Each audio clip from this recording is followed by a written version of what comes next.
Hello and welcome to another video and podcast from Fantasy Football Scout. My name is Joe and today I'm joined by Mark to have a look at his early Game Week 1 draft for the 2024-25 season. Welcome Mark, how are you? Hello, yeah, I'm good, Joe. Since the FPL's kicked off and we've got that pre-season time. It's that time where our phones fill with screenshots of our teams really, really quickly, isn't it? They do, yeah. I've reached the age where my phone has screenshots of basically my teams and also electricity and gas readings. Oh, really? Yes, yeah, because you have to reach up. I'm a bit like that. I'm quite ashamed actually when my partner gets hold of my phone and looks through my photos and sees relative to the number of FPL shots, how many shots I've got of my children. The ratio is skewing too much towards FPL, particularly at this time. I did have children until about 2 days ago, and I will resume having children around sort of the end of May next year. But that's in the right, meantime, I'll just let the small people in my house scurry around and do their thing. Not distractors. Yeah. Okay, so what we're going to do today, we're going to reveal Mark's team, his Game Week 1 team. We're going to have a little chat about Nottingham Forest. I'm particularly interested in that because they might help fill some spaces in my team. They have good early fixtures, and Mark is a Nottingham Forest fan. We'll also look back, remind people of Mark's career history, which is very good and very lengthy as well. I think you're about to enter your 19th season. 19. I think it's season number 19, but it's probably been playing for longer than that. And also, before we do that, I just want to remind people to do check out the members area. Fantasy Football Scout. There's offers on discounts at the moment. You get a chance to make your own tables. You can follow the season ticker comparison tool. Lots and lots of goodies and gadgets there that have served previous winners well, and you also get exclusive articles as well from some previous winners as well.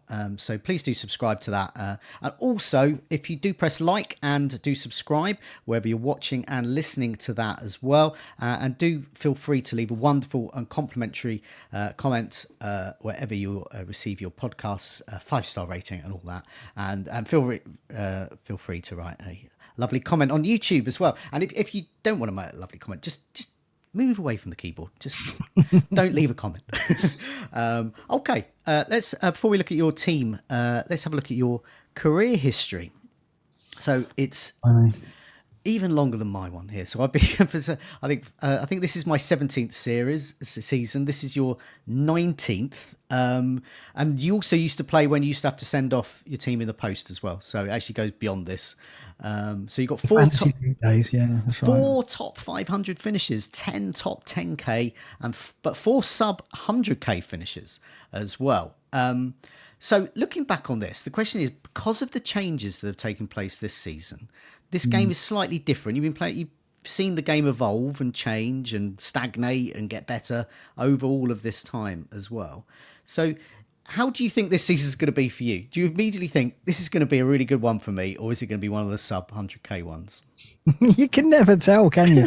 I'm not really thinking about what my goals are yet. I'm more thinking about how I'm going to play this season, given that it does feel like there's more decisions to be made, I think. And there's I would say a slightly bigger player pool appears to be in the offing at the moment.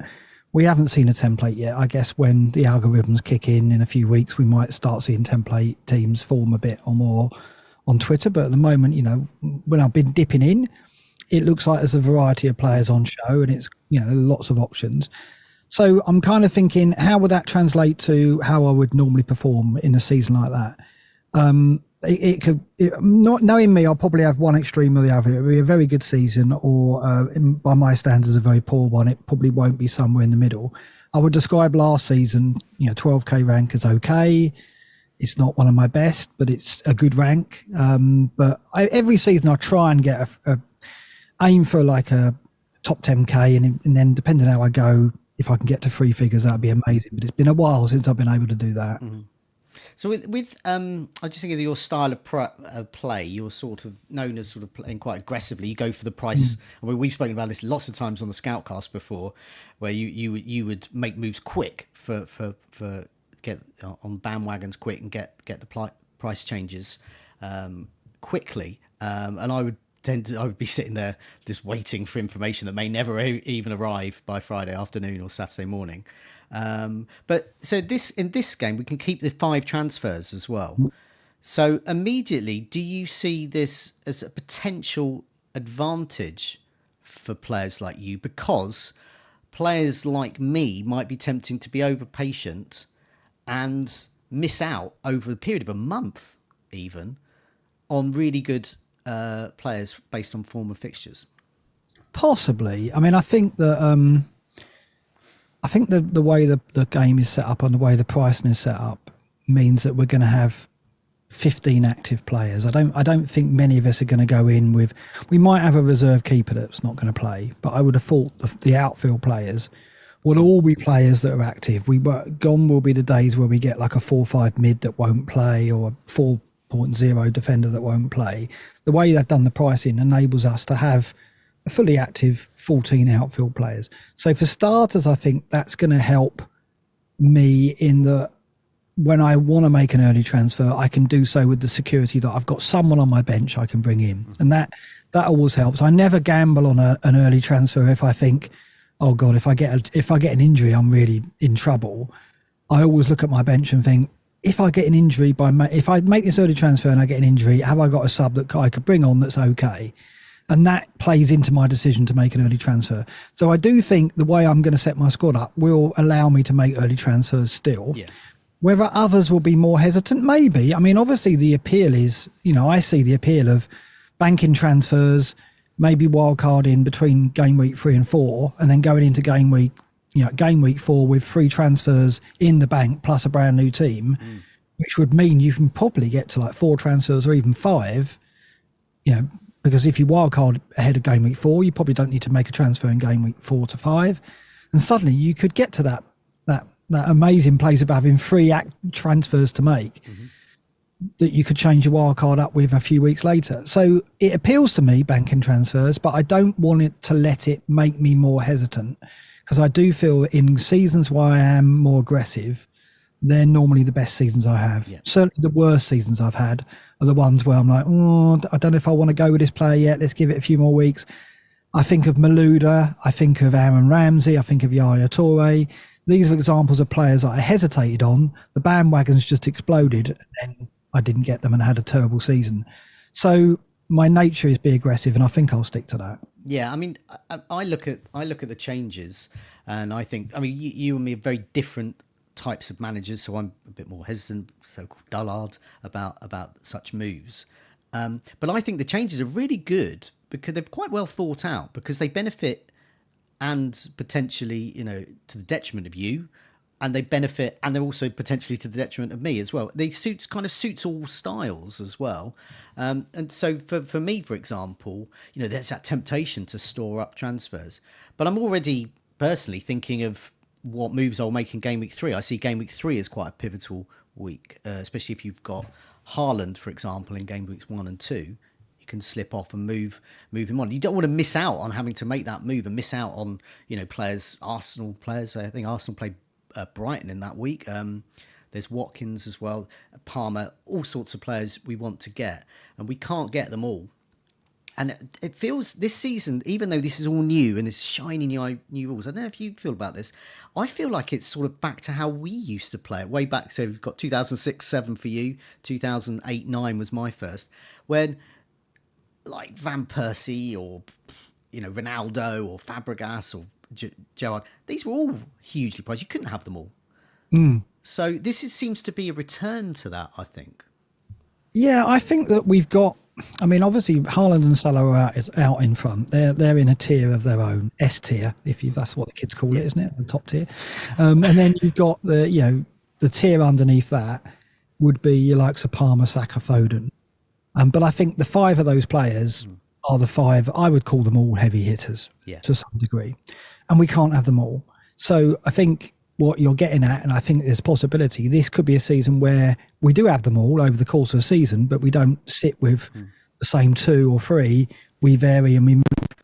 It might be, the whole late riser upside chasing way of playing, which is to move to heavy hitters according to the upside for the period of fixture. That could be a thing now. And, below that as well, there's a tier of players like Eze and Bowen, like some of the 6-5s. There's Diaz at 7.5. There's players that will come and go and be players that we may cover and want. So we'll be moving around in that bracket quite a lot as well, I think. So I hope so. I sitting here now, I hope it's that kind of season where there's no right or wrong answer, but we're always trying to find and get the timing right when it comes to those big players. Yeah, I've certainly. I mean, because last season, one of the sort of lessons that a lot of us learned from that season was you can go without Haaland. Haaland was amazing against very weak sides at home. Away against, oh, I know, say for example Chelsea or Arsenal or another big side, he was less effective, but we were still captaining him. We still owned him anyway, and that's how I see. I don't see Haaland like that at all this season. That price tag, which is brilliantly done, means I look at fixtures like the Ipswich game in game week 2. Oh, that's a Haaland game. Do I particularly want him from game weeks 3 to say 6 when the fixtures aren't so good? Well, I'll probably have elsewhere, but then I will go back to him, and I'm already starting to see the mentality on social media when people are showing their teams, and you can show your team or I'll show mine, and people go, oh, but do you really want to carry that player for the season? I don't know, I'm going to get rid of him in game week 3. Do you want to have that player and not captain him? Well, I've only got him for 2 weeks, so I don't know. I'll probably captain him one of them, and I think it's going to require a mindset change for some managers, I think, who not only are used to lower prices but see players as season keepers. I don't think that phrase is going to exist anymore. No, I get what you're saying, and it's very true, isn't it? When you look at people's game week 1 lineup, and you can praise and criticize someone's lineup based on a long-term view, but that's nonsense because that team, anything we take into game week 1, it's going to not resemble anything like it by game week 4 or 5, because wildcards might come into play, of course, and if you're wildcard, and you're going to change a lot. So, yeah, I think with the bankable transfers and also the lack of the big double game weeks to come, I think we are going to play the wild card early. I mean, in previous seasons, I've kind of almost been tempted to save it, play it at Christmas, and then it becomes a strategy for the double game weeks to come. Even though you get a wild card in the second half, if you play your first wild card late, you can kind of do a bit of planning with that. Well, I'm not going to do that this season. So really, the onus will be on probably playing it early, because obviously you can get on price rises and bandwagons via the wild card then. And the international break between 3 and 4 is already the window I'm looking, thinking there's a 60-70% chance I'll be playing it then. So the team I picked for game week 1 only has to see me through for 3 game weeks, and I think that'll be the case for a lot of managers. I would have. Yeah, so there's certainly something I've got my idea on, or perhaps just using a couple of transfers to move out of it. But certainly I see it as a pivotal week. Also, we've got the mystery chip as well. Now, lots of been speculation about that. I think one of the common theories around that is they haven't got a clue. There's a wonderful video by Tom Glover, comedian Tom, who has indeed speculated that. So have a look at that. That's on my timeline, and have a look at him. I think he's FPL FaceOff_Tom, something like that. So do search for that. But the point about that mystery chip is, for us planners, who like to plan and look at fixtures, because we don't know what it is. And I've been caught out before with COVID. I use my wild card to plan effectively in February for a blank coming up and double game weeks, and nothing happened. So I'd use that wild card. Everyone came back playing the game in whenever it was. They all given a free wild card. Plus, they already had the wild card that I hadn't got anymore. So immediately I was at a massive disadvantage. I don't want to use a wild card to prepare for Christmas, January, February, and find out the new mystery chip is an unlimited chip, or wild card, or everyone from Manchester teams gets double points or something like that. And I haven't really prepared for that. And I've used a wild card, which could have been useful for that. All those kinds of things. So, anyway, that's a big change. What hasn't changed, though, I think, is looking for bargains. Now, you're a Nottingham Forest fan, and I've got my eye on Nottingham Forest, but as a very close-minded Brighton fan, I haven't got a clue who to get. So I'm hoping you're going to be able to help me, and help perhaps other people as well.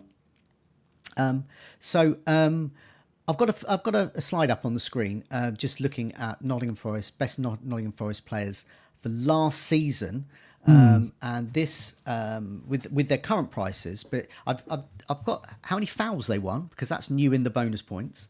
How many minutes per shot on target they took, so because shots on target is now counted in the bonus as well. How often they started as well, and also their first 6 fixtures in Forest case. It's very good. Bournemouth, Southampton, Wolves. Then they do have Liverpool, but then Brighton and Fulham. So it's a good first 6. Apart from that Liverpool game. I've got the list of players here. Who should I get in? Well, Gibbs White is the go-to because of the penalties, and we've played the game a long time, and in recent seasons, getting on penalty takers initially is always a good strategy, because we know that the referees will either start the season not giving any pens, and it'll be really harsh, and there'll be outrage at how's that not a penalty, or they'll go the other way and give loads of pens because they'll need a meeting after 3 or 4 weeks where they then calm it down a bit. So going penalty takers with your opening lineup is never a bad idea, because there's a chance that the leniency on penalties will be off, and then there'll be lots of penalties in the first 3 or 4 game weeks. We've seen it before. So Gibbs White probably is the go-to if you can go to a 6-5. But in Hudson-Odoi, there is a very, very good option at 5-5. I was looking at the options at 5 million, and then considering the jump from those 5 million players to Hudson-Odoi at 5-5, and he is like, if you compare some of the players you can get for 5 million to him, he's miles ahead of them, far more ahead than 0.5. So that would tell me that he's a bargain. The other thing that would tell me is a bargain, I play this little game at this time of year where I look at a player's price now and go, a year from now, are they going to be more or less than the price they've got now? I have no doubt whatsoever that Hudson-Odoi next season will be more than 5-5, which tells me that he's going to outperform that price. So I think that he's not too bad a step down at all. You lose penalties, but I think you get more of a threat from open play, because I think he's more accurate with his shooting. Well, he is. The data says so. He creates chances at a decent rate, not quite as good as Gibbs White, but not bad. But also what you've got to consider is he came alive at the end of the season for us. If he'd have started the season the way he ended it, he would have had, his numbers would be even better. And from he's played 1 pre-season friendly already set up 2 goals, who already looks really fit. At the end of the season last season, he looked unplayable. He was cutting in and curling those shots in, and no one could stop it. So I think Hudson-Odoi is a very, very good option at 5-5. Okay, I mean that's good to hear, because it's currently going to be one of those. I'm pretty certain one of those 2 will be in my game week 1 side, because those fixtures are so good, and you've just waxed lyrical about them as well.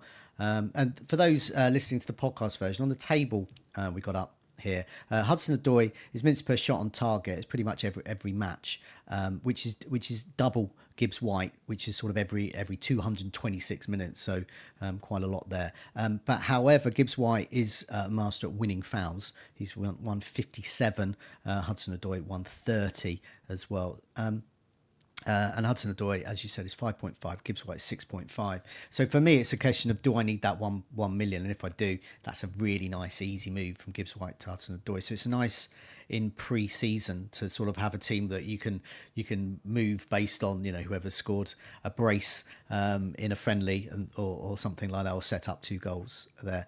Some other names to mention there. We've got Chris Wood. He's the best of Nottingham Forest assets last season in terms of minutes per shot on target, every 72 minutes. Only won 13 fouls though. That's because he's just so massive. No one can knock him over, I imagine. Below Hudson-Odoi, you've got a 1 year at 6 million. You've got Alanga at 5.5. Their minutes per shot on target is more or less every one a game. You've got Bolly as well. I put a defender in there. Minutes per shot on target, not so good. He's only won a couple of fouls, but I know he has been goal scoring in the past and occasionally pops up. I see him in the points occasionally. Danilo as well, 5 million, and Yates at 5 million. Same number of fouls won as Gibbs White. So out of all of those other names, I know obviously Hudson-Odoi, Gibbs White are the main draws, but anyone else appeal, or are they sort of best left alone?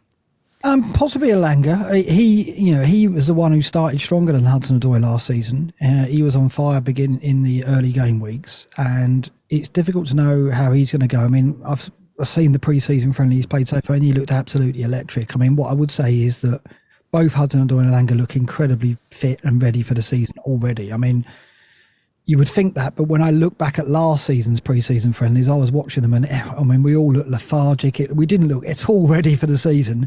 We've played one so far, and those two in particular look like really on it, really sharp. So Elanga could surprise people, but I think Hudson-Odoi is my favourite option there.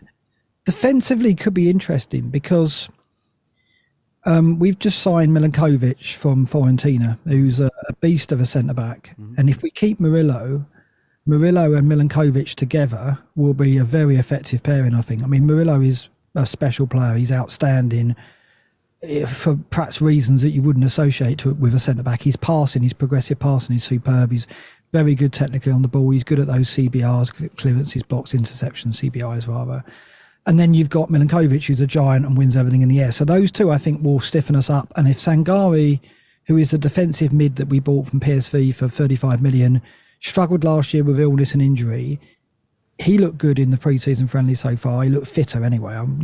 Can't read anything into form, but fitness is what I'm looking at. If he settles and starts playing well in front of those two, I think we will improve defensively. We only kept 4 clean sheets, but I think we could double or get into maybe 10 clean sheets this season. Because Nuno is a defensive manager, and if you look at our XG conceded data last season, I think we were like the 5th or 6th best defence. But the set pieces were so poor that we conceded silly goals and set pieces. If you remember a few seasons back, Palace had really good defensive data, but they were terrible at corners and free kicks, shipped a load of goals. Yeah. We were like that last season. So if we fix that, if Milinkovic fixes that, and we've also signed a 6'8" goalkeeper, which would help as well, then I think defensively, our 4 or 5 defenders could be worth a look. Okay. Yeah, that's good because there is a lot of competition in the 4.5 defenders. And also the bonus points have shifted. We've mentioned about fouls won, shots on target. The bonus points look to have made a bit of a shift towards attackers rather than defenders. That might be where we want to spend our money. And before we look at your team, I just want to touch on those bonus changes, because I know you and Az on Black Box this week have done a bit of a deep dive into that. So I'm just going to get your general thoughts really on that. And I've got a picture up here that our colleague Hibbo has done, who is going to be on the Scoutcast regularly this season, by the way, which shows that in terms of shots on target, Haaland, Darwin Núñez, Salah, Isak, Palmer, Foden, Eze, Richarlison are going to do well on that metric. And in terms of fouls won, João Pedro at Brighton, Maddison, Jordan Ayew as well, and I hope I didn't mention Elise there. Elise is no longer a player here. He's at Bayern Munich now. What was your basic take on that? Similar, attackers are going to benefit, and some of those big names like Salah, Haaland, Isak, Palmer, Foden are going to do well. Yeah, I think so. I mean, it's interesting. I had a dip into some of the matches from last season to see how the new rules would affect how the bonus was shared up, and some teams were affected more than others. I think City and Liverpool, because of Salah, Haaland, Foden, but it's not just Salah. Diaz has quite a lot of shots and gets fouled as well. I mean, I would say Liverpool and City have got players that will be edging into the bonus during clean sheet scenarios. So where City win 2-0 or Liverpool win 2-0, you might see Foden and Haaland sneaking into the bonus with like an assist or even no returns, because obviously Foden and Salah can create chances as well, and we know that key passes are a factor. So I think the players who can manage 2 or more shots on target in a match will suddenly start becoming more of a bonus magnet. And to be honest, though, the players who can muster 2 shots on target per match, it's not a big pool. Yeah. If you look at Salah, I think he only got 3 or more shots on about 5 or 6 occasions last season. So even the very best struggled to get to that level of the metric. So I don't think it's going to be a big swing, but I think we will notice it. It will impact. And I was talking on Black Box last night. Defenders like Porro and Trippier, who we've become used to getting some bonus even when they don't return, open play crosses and key passes, if they concede a goal, they're dead, I think, basically, because the -4 for them for conceding each goal, Yeah. that they'll drop out. And obviously that also they're not players that are benefiting too much from shots on target or fouls won. Yeah. So I think it is going to shift things, and we're going to have to get used to it. And some of what I spoke about on Black Box last night are some clues as to what we might see. Yeah, I mean, I think with with defenders as well. So, I mean, often you would see, I don't know, so and so defender, on the back of a 3-1 loss would get 3 bonus, and you would think, and that's just not going to happen now. If they're getting -4, so it's going to be -12 if they're conceding 3 points. That's just going to take them out, and that sort of detrimental points tally wasn't there before. So yeah, I can see some changes there, but I'm sort of keeping a slight watching brief because we don't fully know how it's going to work out. We don't know what sort of potential sort of unknown bonus point magnets are going to emerge from this. It could be like for example, I'm not suggesting Yates is going to suddenly mop up all the bonus points for Nottingham Forest, but I mentioned there about this enormous amount of fouls that he won. Who knows if he wins loads of fouls in one particular match and has a couple of shots on target? You never know. And people will go, why is he suddenly getting the bonus? Well, that might be the reason. And that's his job for Forest. We bring him on when if we're winning a game 1-0, we bring him on just to slow it down by winning lots of So we don't know whether that type of player suddenly is going to be, and then so suddenly these sort of unfashionable picks are going to be quite fashionable. But okay, let's have a look at your team. So I'll put your team up, and I'll read it out, and then I'll get you to sort of go back from sort of goalkeeper onwards. So I'll put the team up now, and I'll read it out for the benefit of those listening on the podcast version. You've got currently got Sanchez in goal in a 3-5-2. Gabriel, Alexander-Arnold, Mikalenko at the back. Across this 5-man midfield, you've got Eze, Gordon, Hudson-Odoi, who you mentioned earlier, Johnson, Saka, and then up front, you've got Haaland, Isak, who is your captain for Game Week 1, tentatively. And then you've got Bentley on the bench, João Pedro, Anderson at Crystal Palace, and Harwood Bellis, who excellently has got a Manchester City shirt still on the little picture of him on the FPL website. So I'm pretending that he's in my team as well. I'm pretending I've got a 4 million starting City defender. So okay, that is for the benefit of those listening. People can see it as well on YouTube. Let's go from the back. Goalkeepers. What are your thoughts about goalkeepers? Are these set in stone? Are you definitely thinking 4.5s? I think it's 4 point. I mean, it's either Pickford or 4-5, isn't it? I mean, Pickford's the only 5 million that I'd be looking at. I think the only reason I wouldn't go Pickford is if I would go Mikalenko in defence, because he's a 4-5, and I think he's nailed Mikalenko. I think he's the most likely starter at left back. He offers a little bit going forward, and Everton's fixtures are really, really kind. I mean, I was looking at the ticker earlier, and I think they're at the top, I think, after 10 or 11 game weeks. And also the rotation with Palace is really, really effective. So I think having an Everton defender you can rotate will mean with Palace, which seems like too much of a gimme not to do that, because they're 2 strong defences. The fixtures rotate really well for 10 or 11 game weeks, which probably means I'm not going to double up on Everton. So it means I'll have to look elsewhere, which means a 4-5 keeper. I've gone to Sanchez because I think under Maresca, Chelsea will hopefully be defensively stronger.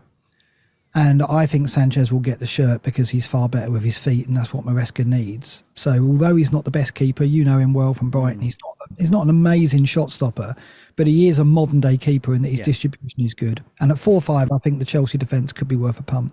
Yeah, definitely. I mean, on Sanchez, it's worth noting that he was ousted by Jason Steele in the Brighton side, who was better at passing out from the back than Sanchez, which is Sanchez's forte. So that's my only worry about getting Sanchez in. And obviously he starts with Man City. But yeah, there's something about Sanchez. He just looks like he could be dropped at any moment. He's sort of quite good, but not. And also, I always like the sort of David James at Portsmouth type keepers. Traditionally, although they're getting a -4 for every goal conceded now.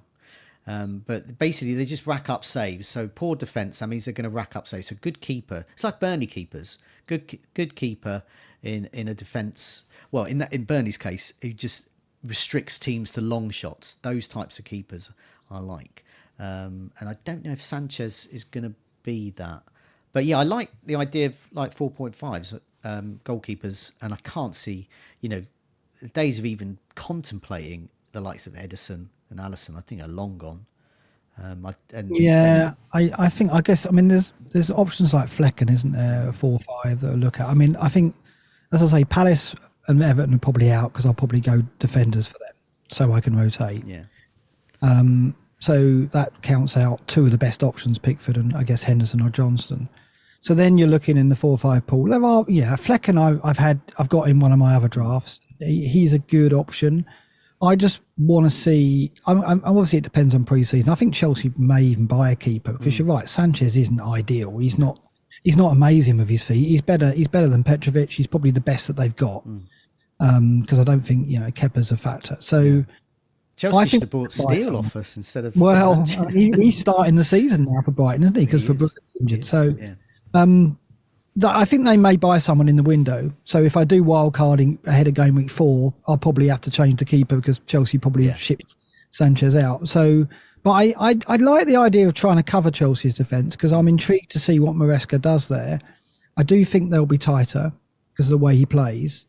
And I think that it's worth a punt with Sanchez maybe. But pre-season's going to feed this. I mean, like, people say, oh, well, you shouldn't read too much into pre-season. What you can read into pre-season is some degree of expected minutes and also the systems that they play. So if we see Maresca starting Sanchez in the final 2 or 3 friendlies, he's probably going to start the season. So I think if I see that, I probably will go Sanchez. So this team has Haaland, but it doesn't have Salah, the other exceptionally pricey player in it. And because you don't have Salah, that's enabled you to spend a bit more, spread the money out a bit. Particularly in defence is notable there. So you've got Gabriel, Alexander-Arnold, you've already mentioned Mikolenko, you've got Anderson as well, and obviously you've got Harwood Bellis as a 4.0. But yeah, I mean, how comfortable do you feel spending that money on Alexander-Arnold? Do you think he's going to be worth 7 million now? I don't know. This is it. It's like Slot is another new manager. And obviously we should show caution going into the season when there's that a level of disruption. But having said that, we're all thinking about getting Salah. So if you can spend 12.5 on Salah and justify it, then I think you can do the same with Trent to some degree. Because Liverpool are unknown. We know, though, 2 things. Salah's their best player in terms of goal output, and Trent's their best player probably in terms of creativity. So it's how much stock you put in that being changed by the new manager, new systems and so. I do think Salah will be the big goal threat still, and I do think Trent will be the creative output. I can't afford both.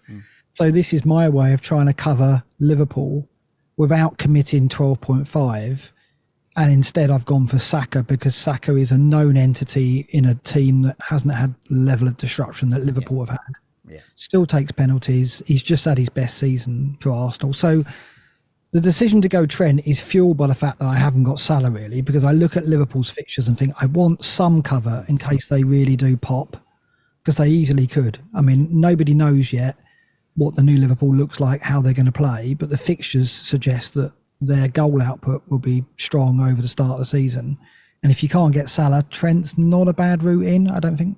Yeah, I'll just put the fixtures up quickly on the screen so people can see Liverpool's fixtures, because it was the first thing I thought of when the fixtures came out. I thought, ooh, Liverpool look good starting. Ipswich away, which actually could be tough, promoted side, but they got Brentford at home, Manchester United, that's good for Liverpool assets, Nottingham Forest at home, Bournemouth at home, and that's in the first 5. And then further down, then they've got Wolves, Crystal Palace and Chelsea, and it starts to toughen up a little bit with Arsenal in game week 9. But then they've got Brighton at home and Aston Villa at home as well. So it gets a bit sort of middling, but early on, yeah, my initial thought was I want Liverpool investment there. So I can totally see your logic if you're not going to go for Salah, to make sure you sort of tapped into it as well. I guess what happens if we in pre-season and it just looks like one of Jota or Gakpo emerges, it's just getting a brace every friendly, and it's just like the number 1 or wherever they are, wherever Slot's playing them, but they're just regular. What would happen then? Would you move to them and Alexander-Arnold, or would you perhaps think I don't need Alexander-Arnold now? Yeah, I think he's a luxury at the moment. I mean, I may not start the season with him, but I look at him and think he does two things for me. He gives me Liverpool cover, but he also gives me a bank of money that I can free up by moving him out. Because obviously I can move him to a 4-5 or even a 4 million if I really wanted to, and free up cash really quickly. So he's useful in that way because, you know, he's a player that you'd want to hold, but if you sell him, you can do something with that money. And I look around the Liverpool team, and other than Salah, I don't know if I trust in any of them at all. You know, I look at Diaz is probably the most nailed. I think he will start most games. But then if Gakpo starts down the middle or Jota starts down the middle, where does Darwin play? Does Darwin start taking minutes off Diaz on the left? There's too much uncertainty, isn't there? So I think the only two assets that we can commit to at the moment for Liverpool are Trent and Salah. So it's pretty simple right now. But you're right. The pre-season friendlies might cloud the issue a bit. Yeah, I mean, I think not only did I think, oh, fixtures out, Liverpool, hello, good early fixtures, but I also thought, oh, slot coming in, a few unknowns. Salah has had a pre-season. I believe he is going to the Olympics, but not to play, to hold the flag for Egypt. But he won't be playing, I believe. So he's going to be fit and ready. And I think with all players like him and Haaland, you know, all their teammates are coming back, you know, with tales of international tournaments, whether they've, you know, case of, you know, the likes of Rodri, you know, have actually won the thing, won one of the cups. And, you know, that, you know, these are competitive people, you know, they're not going to sit by and go, oh, that's completely fine that you've won that tournament and I've, you know, sat doing nothing because, you know, we haven't had a cup or, you know, I play for Norway or whatever. So I think with those players, I just feel they're going to be fired up. But anyway, your midfields. Now, this is good, but there's a lot of bargains in here. So take me through that. Let's start with Eze. Palace's fixtures are good. Eze, do you think there could be any detriment with Elise gone, though? Possibly. I mean, there's pros and cons here. He should be on set plays more without Elise there. There's no doubt he'll be the talisman. Arteta does take some of the onus off him a little bit because he perhaps harbours the responsibility to score the goals. But Eze's on penalties, so you're getting yourself a penalty taker. I think 7 million is...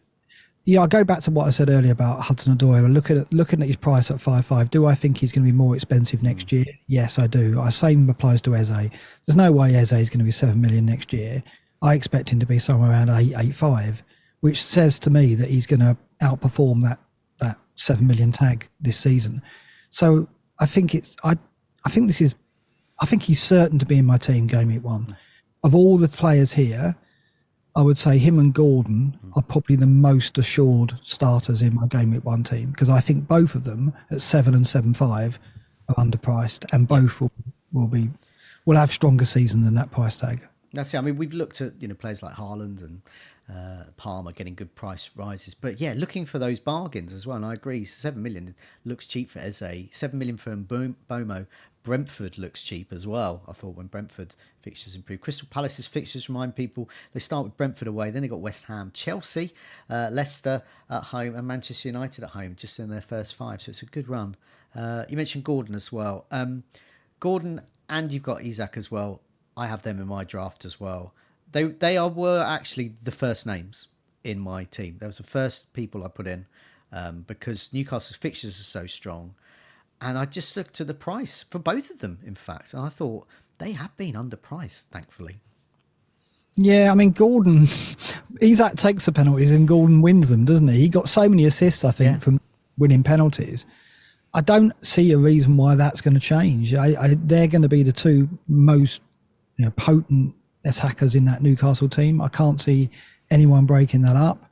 And when they've got good fixtures, you get on them both. And I think it'd be folly to ignore at least one of them.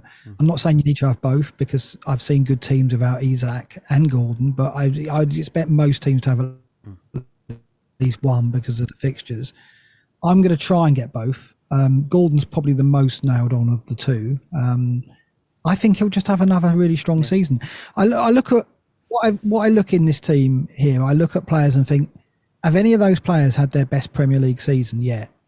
I don't think Gordon has. I don't think Eze has. I don't think Gibbs White has. I don't think Johnson has, or Hudson-Odoi. All five of them have got their best Premier League season to come. It might not be this season, but they've got the trajectory to get better. Yeah. So therefore, he's a player that I think that is worth taking a punt on, because I don't think it is a punt. And you look, especially at home, he was incredible at home, wasn't he, last season? I think he blanked like a couple of times at St James's Park. So you almost assured returns for that opening game. Yeah, and also it was he wasn't getting so much away, but then he started to, and then you started to think, well, maybe it's just one of those old wives' tales things, and he's actually quite good away as well. But he's remind people of their fixtures. They're third on the fixture ticker, first five. It's Fantasy Football Scout in the members area. Southampton opening fixture. That's what appeals to me. Just get off to a flyer, get him in. Bournemouth away, then Tottenham at home, which is a great fixture for attackers. For Newcastle, Wolves away and Fulham away next two, so they're good, strong away fixtures as well. I really like Gordon there, and he's barely played for. Did he? I can't even remember him getting on the pitch for England. I can't remember whether he got on the pitch or it was me drunkenly shouting at the TV, "Get Gordon on!" Yeah, no, he was just a cheerleader, wasn't he? Unfortunately, I'd love to have seen him, and I think he's going to have another outstanding season. I don't. Why would he decline? I just don't see it. He's on the up. He's still a young player. He's still developing. Yeah. And he's going to be key for Newcastle for sure. Yeah, I'd look back to that very PR orientated Newcastle documentary on Amazon Prime a while ago.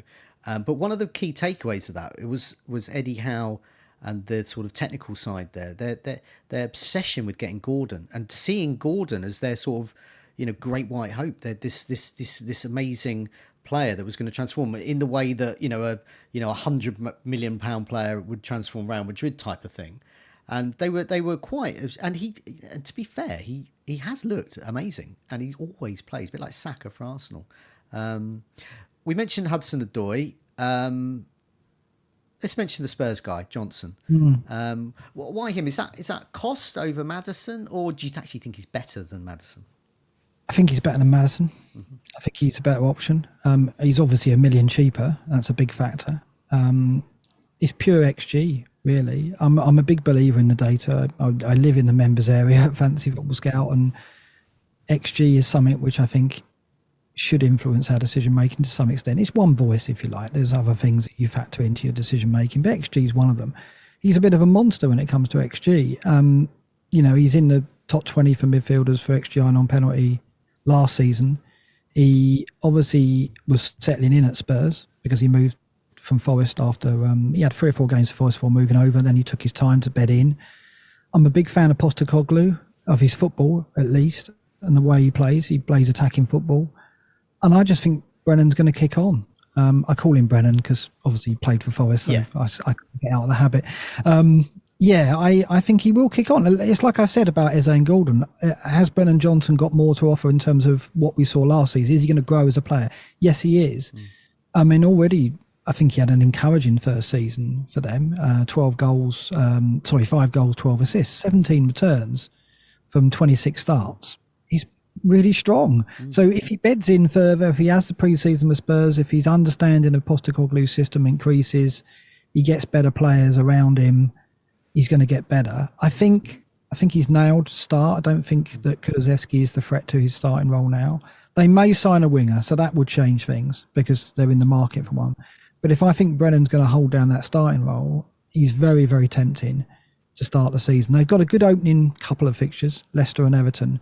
Then it toughens up. But I do look at Newcastle away and Arsenal at home and think, I wouldn't mind playing him in those games. I think, like you said, Newcastle Spurs would be an open game. It normally is. Normally they absolutely smash Spurs, but I think Postecoglou just plays with a handbrake off, and even when they're losing 4-0, he still goes on the attack. So I don't know. I like him. He's probably the most at risk in this lineup, but I like him at the moment. Gibbs White would be the other option, but going to Forest, I think, will be a bit blind. Already we mentioned 4: Eze, Gordon, Hudson-Odoi, Johnson, midfielders there, all under 8 million.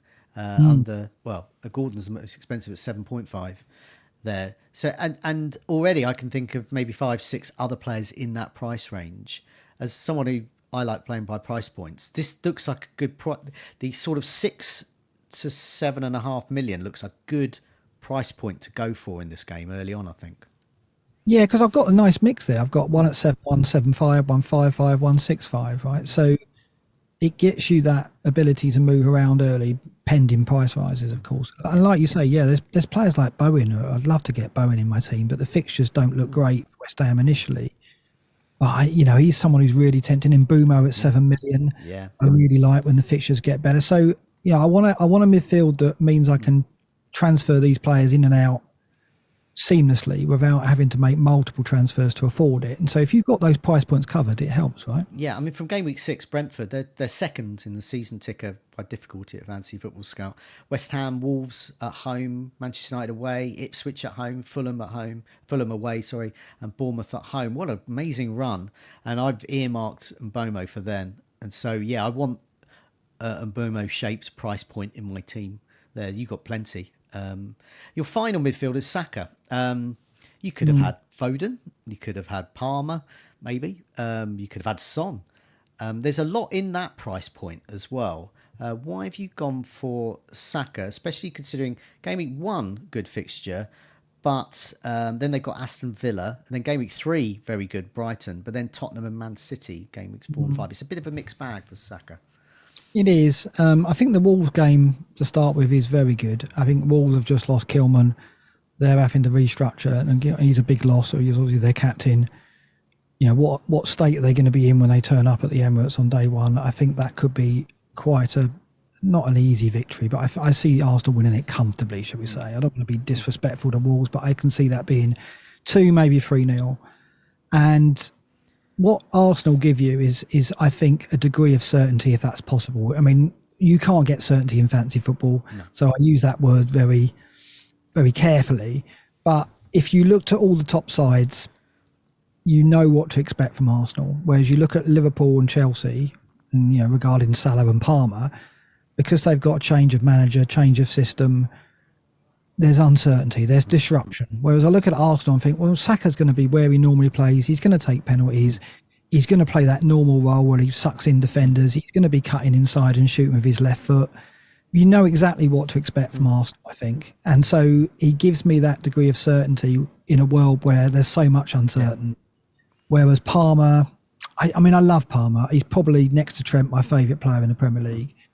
But I don't know yet. I need to see Chelsea pre-season before committing that much money. Yeah. I mean, Saka, it's just those early fixtures, but it's, game week 1, good. Game week 3, very good. But then it's a bit mixed. And also, I don't know, finally, he might get a rest. He went all the way to the final for England, was, arguably their best player. Certainly did seem to, there were certain matches where I couldn't see any England players move except for Saka. So he's clearly had a hell of a tournament. I just wonder with game week 1, but yeah, we've said that before with Saka, and he always turns up. He's indestructible, isn't he? Yeah. I can't see them not play. I mean, this is it. He defies logic, though, doesn't he? Because the times in the season where you think, surely he can't play. Was it the Bournemouth game last season? We played him, and he was like falling apart at that point. And I mean, it is a good point, and we've got to look at, when we come out of pre-season, go into game week 1, who are the doubts in terms of fatigue? And you would expect, Trent's in my team, mate. I know he didn't play, but he still travelled. And is that going to be a factor with Saka? Maybe. But sitting here now, if it's a level playing field and we expect him to start game week 1, I think he's an assured option. We're in a world where I'm still got question marks about Salah and Palmer in terms of what we're going to get. Moving on to your front line, you've gone for Haaland. I guess Haaland's possibly going to come in and out of teams, but he's 30% owned at the moment. That's going to shoot up when most people put their teams together. But nevertheless, we won't see, I don't think we're going to see 80% owned Haaland, pretty much, well over, getting on for 180% effective ownership, taking into account captaincy, where it was just pointless even having him sometimes. He was just a non-player. But if you didn't have him, you would dip down the rankings every time he scored. What is your feeling with Haaland? Because, the bonus should help him. He's got that Ipswich game in game week 2, home to Brentford in game week 4. But it's still quite mixed. He's still got Arsenal in there. and Newcastle in game week 6. So it's a bit of a mixed bag of fixtures. And yeah, what is he going to stay in your side, do you think? Well, on Black Box, I showed a team without him. So I said that I would bring a team to this video with Haaland in, because I think most of us are going to have that on there. They're going to have an A and B draft, one without, one with, and then probably one with both. It's the Ipswich game, isn't it? That's the problem, because if you don't take him into game week 1, what are you going to do game week 2? Because it could be absolutely devastating. I remember last season, I had a decent start game week 1. I think I was like 1.1 million, which for me is a good start. Yeah. And then I absolutely got decimated in game week 2. I can't remember whether there was 2 or 3 things went wrong for me. And it can be really damaging if you suffer that big rank drop really early on. So to protect that, probably the best thing to do is to get Salah and Haaland, because you've got both the captaincy options covered. So that's definitely going to be a third draft of mine. But I think game week 2, if you don't have Haaland, you're going to be really up against it, because I would expect him to score in that game. I mean, you said earlier, against the weaker sides at the Etihad, he's a force. So you're right as well with the bonus. Like when he scores a single goal now, he's more likely to get bonus because of the shots on target and fouls won.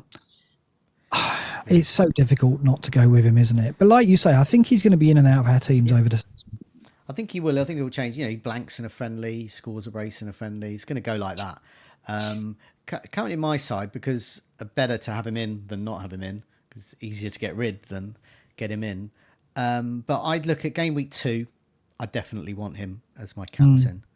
And then it's not until game week 7, at home to Fulham. And this is really nice run where I want him. Game week 7, away to Wolves, at home to Southampton, game week 9, away to Bournemouth, and away to Brighton, 10 and 11.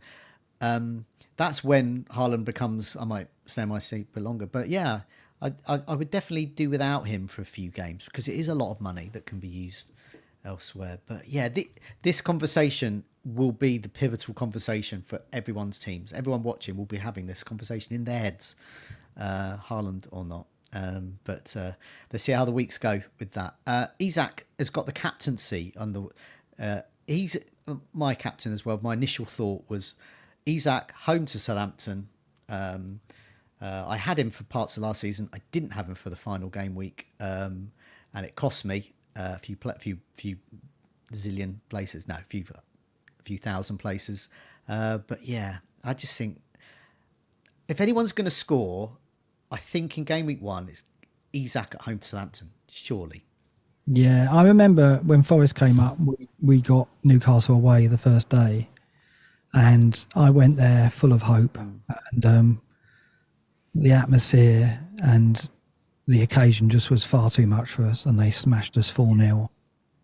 I do think Southampton, it could be a similar thing, because I mean, I like Russell Martin, I like the way he plays football, but he plays football in a way that Newcastle could really expose, in that, they're a possession-based team.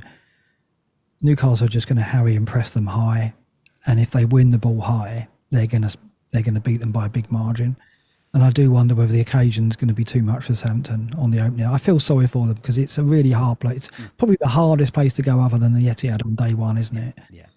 And I think that's why I've got Isak and Gordon, and that's why Isak's my captain. Yeah.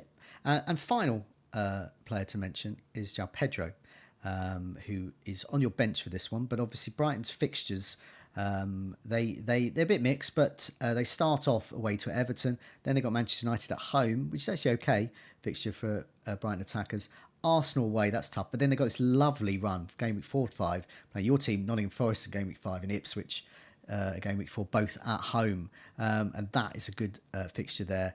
They toughen up considerably from game week 6. They've got Chelsea, Tottenham, Newcastle, good fixture against Wolves, but then Liverpool, Manchester City. So you probably don't want too much Brighton. But why have you gone for him as opposed to, say, for example, Muniz at Fulham, who is another player I've sort of penciled in for this role? Yeah, I mean, Fulham have had a lot of upheaval. They've lost a lot of quality from their team, and they're going to have to replace that. So at the moment, I'm discounting them until I see what they do in the market. They'll be bringing players in, but then how quickly will they bed down? So I think Muniz at the moment is a player I'm not going to look at initially, but it could be a factor later. Adam Armstrong is the other player that I'm looking at here. I do think that, barring the day one at Newcastle, they then have a decent run. I think he'll do better this time. I know that he was a fail the first time they came up, but I think Russell Martin knows how to get the best from him, and I think that he could be a decent 5-5 option up front. João Pedro, if he played every game, would be exceptional because he's on penalties, and Brighton are probably the stronger side than Southampton. Well, they are stronger side. We don't know what to expect from Brighton. Are they going to be attacking? Are they going to be defensive? I haven't really researched the new manager and his ways of playing yet, but I will get to that before I commit. But at the moment, I think it's an easy choice for João Pedro. We think he's going to be a starter. He may be in the 10 behind Ferguson, but even then he's on pens anyway. But it's between him and Armstrong. I may change that yet. But at the moment, I think one of them is certainly going to be in my team. Yeah. I mean, I as a Brighton fan, obviously Pedro is a player I'm looking at on penalties. A lot of the players they brought in are sort of more on the wingers. So Minter from Newcastle, Osman as well. They're more on the wing. Pedro's benefit is he can play on the wing as well and in other attacking roles. I do like him. Also, he would benefit on fouls won in the new bonus point system there. But yeah, I like him, and I started with him last season, which was good. And I think he rewarded me with a penalty in the game week 1. Hopefully, lightning strikes twice there. Mark, thanks so much for revealing your team here. As you said, you on Black Box, you have shown a slightly different version as well, and there's a lot of tinkering to go. And I think that's probably the good thing about this. I think I did some of these videos this time last season, and to be fair, all the teams look the same because we could get Saka, so on, Salah, Haaland, everyone, and we can't. So all the teams I'm looking at will be different. All the teams I'm looking at Twitter will be different, and they're to suit the different styles of managers as well. So I think, that earlier point you made about when you're more aggressive, you tend to do well because that's your style of playing. And I think that's probably maybe the sort of overarching takeaway from this, hopefully, is that whatever your style is, sort of stick with it and then use that style to sort of adapt to these new rules that have come in and new pricing and new bonus points, which will help. Before we go, anything else you wanted to add? No, that was it really. I think you're spot on. I think you've got to find your way of playing and be comfortable with it. And the new rules give us something new to think about, which is great. And I think that regardless of whether the changes they've made are going to be successful or whether they make the game better, I think they will. I think the fact that they've made changes is really encouraging because it feels like that they're going to be willing to make more changes in the future and the game can evolve. Whereas I think for 4 or 5 seasons, it's been a bit stagnant, a bit dormant in terms of any kind of transformation or change. And then last season, the way the pricing went, and I don't think it was all on the pricing. I think it was just the way the season panned out. The template formed quite early and it remained really strong. The consistency of players like Foden and Saka, I don't think we've seen a season where players got into our teams and then continually delivered in the same way. So hopefully, I think with the good job they've done on the pricing and the changes they've made, I'm really optimistic about this season. And I think that I'm excited again about FPL, which is a great thing, obviously. Yeah, I mean, I think whether I do well or you do well, I think I'm going to enjoy this season more because it's got more to think about. And there were a lot of weeks last season where I didn't have a single thought about FPL. Considering you're doing content about, I was doing content about it every week. I really just thought, well, I don't know, maybe I'll change that goalkeeper because I've got Palmer, got Saka, got Haaland, got all the players I want. But not so this season. Mark, thanks so much for joining us. Just a final reminder, everyone do press that like button, do subscribe wherever you're listening to this. Do subscribe on YouTube as well, and do leave a very complimentary comment about us. And as I said earlier, if you're thinking of not making a complimentary comment, just step away, move away, go and have a cup of tea. Thanks a lot for your time. Good luck with the season, Mark. Take care. Thanks, See you Joe. soon. See you later.